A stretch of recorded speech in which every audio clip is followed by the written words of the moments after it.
السلام عليكم ورحمة الله وبركاته، إزيكم يا أحلى متابعين، يا رب تكونوا في خير دايمًا وتكونوا في أحسن حال، اللهم آمين.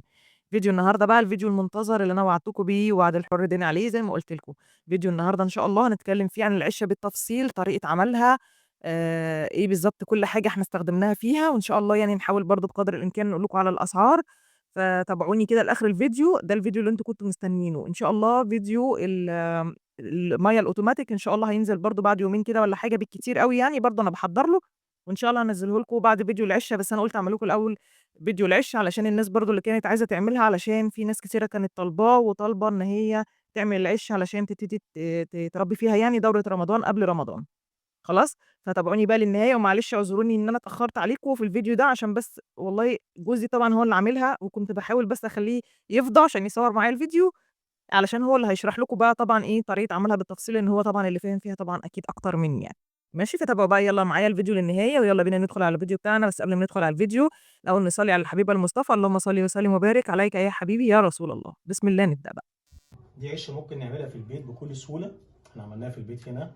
الخشب ده تقدر تستخدم الخشب عندك في البيت زي ما انت عايز حسب المتوفر عندك. لو انت مش عايز تكلف نفسك، كل الخشب ده كان موجود عندنا وقدرنا نستخدمه. تمام. بس النصيحه ان السمك بتاع الخشب ما يقلش على 2 سم. يعني ده السمك بتاع الخشب ده ما يقلش على 2 سم. تمام. كويس. يزيد على 2 سم مش مشكله، بس ما يقلش على 2 سم. تمام. العرق هنا، عرق الخشب ده هنا، تمام، برضو يفضل اللي هو يعني يكون ما بين 7 سم 6 سم اقل حاجه. بعد كده اعرض من كده مش مشكله، بس برضو ما يقلش عن 6 7 سم. تمام. عشان انت العشه تقدر ما تجيش عايز تربي فيها احمال تقيله، ما تبقاش فيها مشكله بعد كده. تمام. الخشب ده بيتجاب منين؟ لو انت ما عندكش خشب متوفر تقدر تجيبه من عند اي مغلق خشب. دي الخشب ده بيبقى بيتباع عروق. تمام. العرق بيتراوح بقى طوله مثلا في 4 متر 5 6. تمام. بيبقى اشبه بالخشب بتاع الملل الى حد ما. احنا قطعنا المقاس اللي هيناسب عند حضرتك. احنا عندنا هنا المقاس اللي كان مناسبنا كان 60 في 80. 70. 70 في 80. آه. فاحنا قطعنا هنا المقاس على حسب المقاس اللي احنا هنحطه عليها فيه. والارتفاع عندنا ده برضه 70. الارتفاع من هنا كان 70. آه. تمام. آه. الارتفاع ده كان 70. وقطعنا الخشب الاول زي ما هو باين كده. بالمقاسات تمام. يعني خدنا الأول بالمقاسات اللي احنا عايزينها. أيوه، على ده أساس إن هم كان 4 جوانب. ده كان مقاس كان 80. آه. تمام. والمقاس ده اللي هو ده كان 70. أيوه. احنا عملنا هنا ادي 1 ادي 2 ادي 3 ادي 4. هنا 4 وتحت 4. تمام. أيوه. كويس. كل جنب وبالنسبه بقى. طبعا ما كررناش تاني هنا عشان ما يبقاش فيه تكلفه في الزياده، فاحنا جمعنا بقى الجنب ده مثلا بالجنب ده ادي 1 هنا في 1 وهنا كده 2. تمام. في الظهر نفس الحكايه، جمعنا برضو هنا 1 2. تمام. فلما هتجمع ده مع ده هيديني هنا شباك ادي شباك ادي شباك ادي شباك ادي شباك. ما عملناش كل شباك لوحده لان هيكلف خشب اكتر. احنا جمعنا الشبابيك مع بعض. مفيش مسمار دق خالص تم استخدامه. تمام. كل المسامير اللي احنا استخدمناها مسامير بورما زي ما حضرتك شايفين اهو كده اهو هتبقى باينه. ده مسمار البورما اللي تم استخدامه. تمام. حسب برضه متوفر عندك من المقاسات، بس طبعا عشان خاطر يكون المسمار كويس. دي كانت في ناس سألت عليها. دي اسمها ورده. دي بتتجاب منين بقى؟ عند حلاوي بيات، اي حد حلاوي بيات. والمسمار برضه كذلك نفس الحكايه برضه. عشان تبقى فك وتركيب يعني. بالظبط كده. المسمار ما يقلش عن 2 سم. تمام. ويفضل ما يزيدش برضه عن 3 سم. ليه؟ عشان خاطر لو انا هستخدم المسمار كده ما يخشش يعور الفراخ من جوه. ايوه. فاحنا بس المسمار هيبقى اقل من ده شويه. تمام. احنا استخدمنا حوالي اقصر من ده شويه، حوالي 2 3 سم. تمام. ودي الورده عشان خاطر لما بيجي السلك ده، لو ما استخدمناش الورده دي هتلاقي المسمار ده عدى مش هيمسك السلك. هيبقى صائب بالنسبه له. فاحنا حاطين ورده بس كده كتثبيت. تمام. وبمفك او بدريل عندك، لو انت عندك دريل هتستخدم بيها على طول. تمام. لو ما عندكش يبقى بمفك عادي وتربط عادي. تمام. طيب بالنسبه للسلك بقى ده، عشان في ناس برضه سالت على السلك. السلك ده يا جماعه قربوا شويه كده على اذنك. ده اسمه سلك بطاريه، في ناس بتقول عليه شبك بطاريه. تمام. وده بلاستيك زي ما انتم شايفين كده اهو، ده بلاستيك. تمام؟ عشان بس الناس اللي ما اختلط عليها ينفعش الامر. ما ينفعش نربي على الحديد، تمام، لان الحديد ده هيبقى من غير صحي. رقم واحد، مع الميه هيعمل صدى، هيعور رجل الطير، تمام، صدره. وهيعلم في صدره وهيعمل له مشاكل كتير. فمفيش حد طبعا، استحاله نعمل ده يكون صلب، ده لازم يكون بلاستيك زي ما احنا شايفين كده. ايوه عشان تمام؟ الناس بس يا جماعه اللي علقت وقالت لا ده سلك بقلاوه حديد وباين قوي وبتاع، لا ده يا جماعه سلك بلاستيك اسمه شبك بطاريات. اسمه شبك بطاريات. ده بيتجاب منين؟ عشان في ناس كتيره برضو سالت. بص، كل الحاجات دي اما عند ناس متخصصه في مستلزمات تربيه الدواجن، تمام. لو ما فيش عند حضرتك هيبقى برضو عند الناس بتوع الحديد والبيات، تمام، ومواد البناء، وبيبقى عندهم الحاجات دي. ده اسمه سلك بطاريه، في ناس بتقول عليه شبك بطاريه، تمام. وده بلاستيك زي ما انتم شايفين كده اهو، ده بلاستيك. عشان بس الناس اللي اختلط عليها الامر. ما ينفعش نربي على الحديد، تمام، لان الحديد ده هيبقى من غير صحي. رقم واحد، مع الميه هيعمل صدى، هيعور رجل الطير، تمام، صدره. وهيعلم في صدره وهيعمل له مشاكل كتير. فمفيش حد طبعا، استحاله نعمل ده يكون صلب، ده لازم يكون بلاستيك زي ما احنا شايفين كده. ايوه عشان تمام؟ الناس بس يا جماعه اللي علقت وقالت لا ده سلك بقلاوه حديد وباين قوي وبتاع، لا ده يا جماعه سلك بلاستيك اسمه شبك بطاريات. اسمه شبك بطاريات. ده بيتجاب منين؟ عشان في ناس كتيره برضو سالت. بص، كل الحاجات دي اما عند ناس متخصصه في مستلزمات تربيه الدواجن، تمام.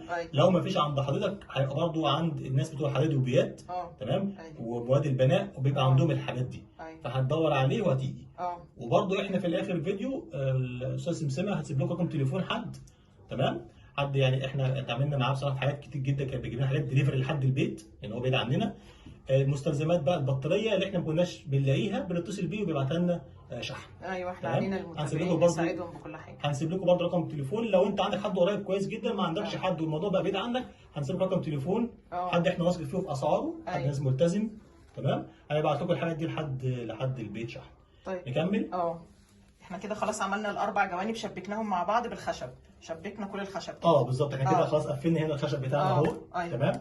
والخشب جمعناه مع بعض برضو بالمسمار البورما. كل الخشب ده كله خشب في خشب بمسمار بورما زي ما هو من جوه اهي. كلها كده من جوه اهو. كلها مسامير. ما هنفتح الباب ممكن. تمام. جمعنا الجوانب بتاعتنا. تمام.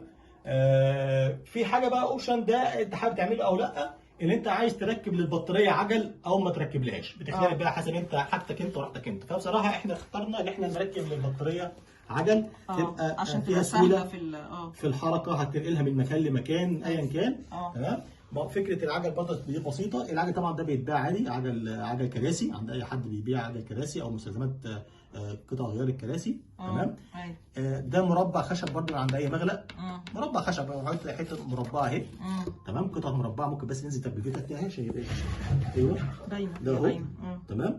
دي مربعه، خلاف طبعا ال 70 سم اللي فوق، يعني دي زياده كده. الارتفاع ده مش داخل من ضمن ال 70، ده زياده. ال 70 هي اللي من اول الصافي اللي جوه السلك لحد فوق في السقف. ايوه بالظبط كده. ايوه. تمام. القطعه الخشبيه دي. تمام. احنا عشان نثبت العجله ممكن ننزل الاكس بتاع العجله من تحت عشان نثبت العجله هنا اهو. العجله اما لو في عجل بيتباع بيبقى ليه ارضيه فيها 4 اماكن لربط المسمار، يعني في عجل بيتربط بمسمار. تمام. طب لو انت العجل لقيت عندك ما بيتربطش بمسمار بيبقى ليه اكس. الاكس ده عشان تخش جوه الخشب ده. تمام. ببنطه 10 مللي، بنطه ب 10 مللي بشنيور، وبيتفرغ في الخشب من تحت. وبيخش الاكس بتاع العجله فيها شحط على طول، تخش تركب على طول بكل سهوله. يعني اما تتربط بمسامير لو هي جايه بالعجله جبتها بمسامير، او ان هي بتخش باكس في الخشب عن طريق بنطه 10 مللي تخش خشب. احنا عملنا وثبتنا طبعا قطعه الخشب دي هنا اهو 4 عجلات. ايوه ثبتنا كده الخشب دي في البتاع برده. المسامير كلها مسامير ربط. تمام. بس زودناها برده غير مسامير الربط، زودناها بزاويه. زاويه حرف ال عشان تجمع هنا وتجمع ده معانا. طيب احنا كده بعد ما عملنا الخشب عملنا في كل جنب شدينا عليها السلك، وبرده طبعا ربطنا السلك اهو بالمسامير والورده. تمام. السلك انا شديت السلك على الخشب قبل ما اجمع الخشب. عشان برضو يبقى دي ملحوظه مهمه، يعني مش بعد ما جمعنا هنشد سلك. ايوه. تمام.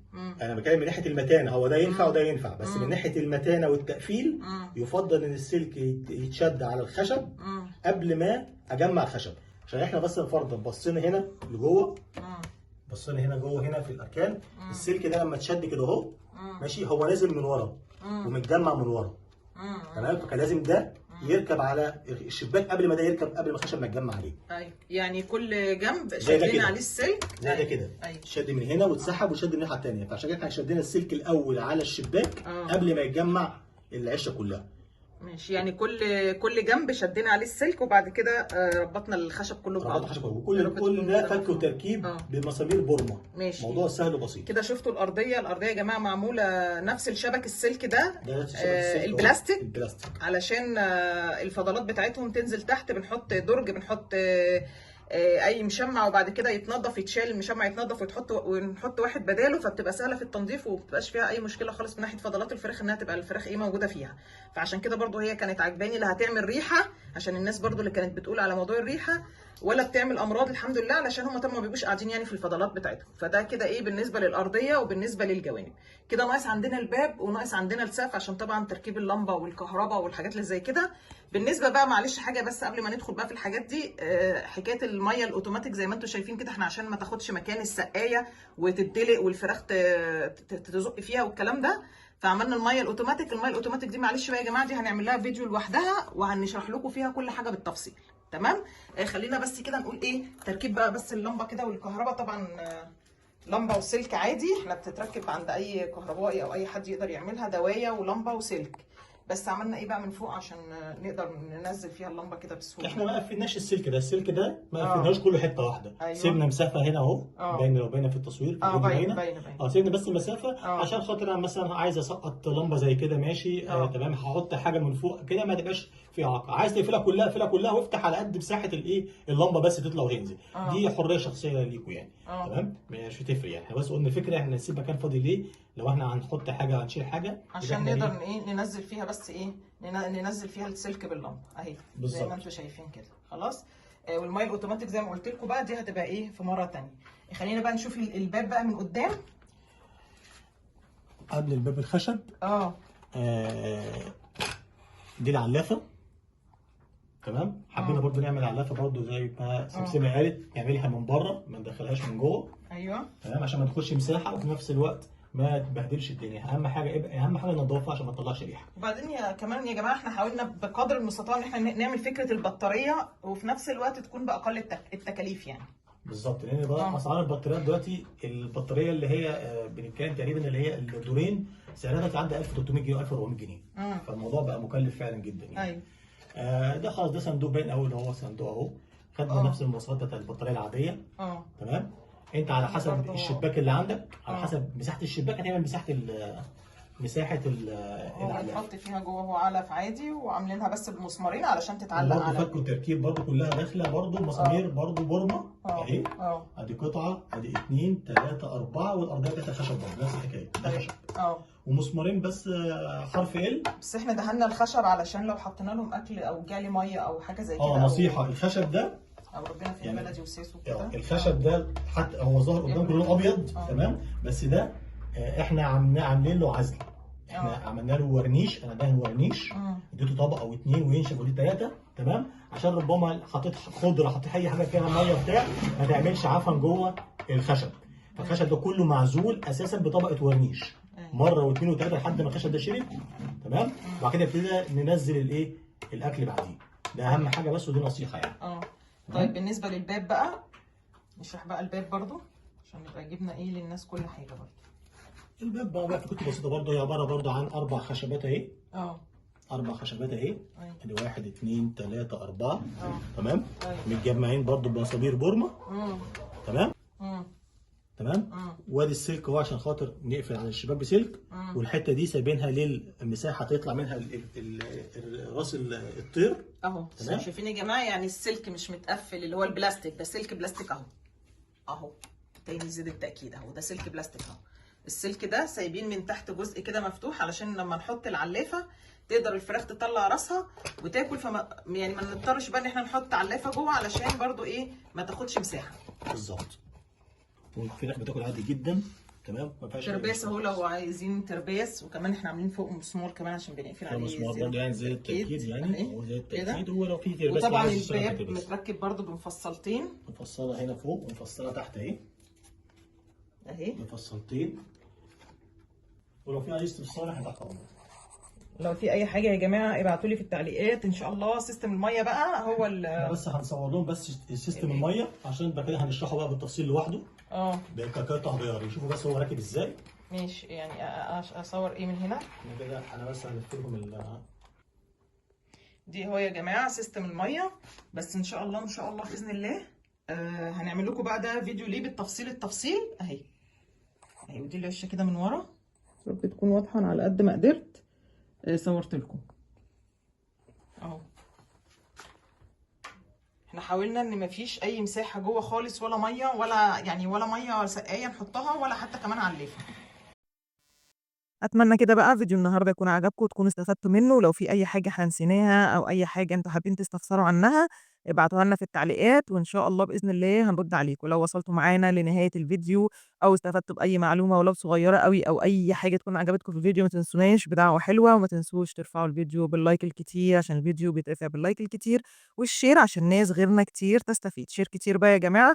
اشوفكم على خير ان شاء الله. ولو انتوا بتشوفوا عندي القناه لاول مره ودخلتوا كده شفتوا الفيديو بالصدفه، اتمنى ان انتوا تنزلوا تحت للزرار الاحمر وتشتركوا في القناه وتفعلوا زر الجرس للكل عشان يوصلكم اشعار بكل فيديوهاتنا الجديده. اشوفكم على خير ان شاء الله في الفيديو اللي جاي. السلام عليكم ورحمه الله وبركاته.